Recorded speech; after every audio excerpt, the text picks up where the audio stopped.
નવું ઘર ખરીદવા જઈ રહ્યા છો તો રેરા, ગાયહેડ, ક્રેડાઈ ગુજરાતના દરેક બિલ્ડર્સને, ડેવલપર્સને થેન્ક યુ કહો, કારણ કે હવે તમને ક્લેરિટી મળવાની છે.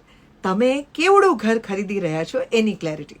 તમને અત્યાર સુધી ખબર હતી કે તમે કેટલા સ્ક્વેર ફૂટનું ઘર ખરીદ્યું છે, પણ એ સ્ક્વેર ફૂટમાં ઘરનો એરિયા કેટલો છે અને ફોયરનો એરિયા કેટલો છે, એટલે કે તમે જેમાં લિવેબલ એરિયાને ગણો છો એ કાર્પેટ એરિયા અને બાકીનો સુપર બિલ્ટઅપ એરિયા કેટલો છે, એની અંદર અનેક ગોલમાલ ચાલતી હતી. અને આ ગોલમાલ જે છે એને કારણે તમને ક્લેરિટી નહોતી કે તમારો વાપરવાલાયક કેટલો એરિયા છે કે જેના તમે પૈસા આપી રહ્યા છો.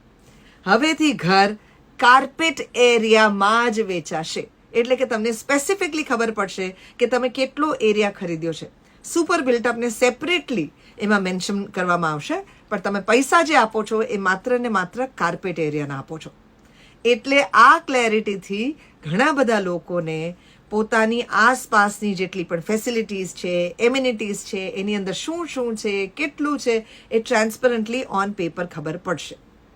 આ ગજબ વાત છે. જો હજી ના સમજાઈ હોય તો જુદી રીતે સમજાવો. તમે એક બોક્સની અંદર 1 કિલો એપલ લીધા છે. આમાં બોક્સનું વજન, બોક્સના ડેકોરેશનનો ભાવ, બોક્સ માટે જે મટીરિયલ વપરાયું છે એ અને એપલ બધાનો ભાવ એ 1 કિલોના સફરજનના ભાવમાં છે. માની લો કે 100 રૂપિયાના 1 કિલો સફરજન લીધા હોય તો 50 રૂપિયાના ખાલી સફરજન છે, બાકી 50 રૂપિયા પેકેજિંગમાં અત્યાર સુધી તમે આપતા હતા. હવે તમને ક્લિયરલી ખબર પડશે કે આ બોક્સની અંદર 500 ગ્રામ જ સફરજન છે. ભલે તમે 100 રૂપિયા આપતા હો હજી પણ તમને બરાબર ખબર છે કે એમાં તમે સફરજનના રૂપિયા ખાલી 50 જ આપ્યા છે.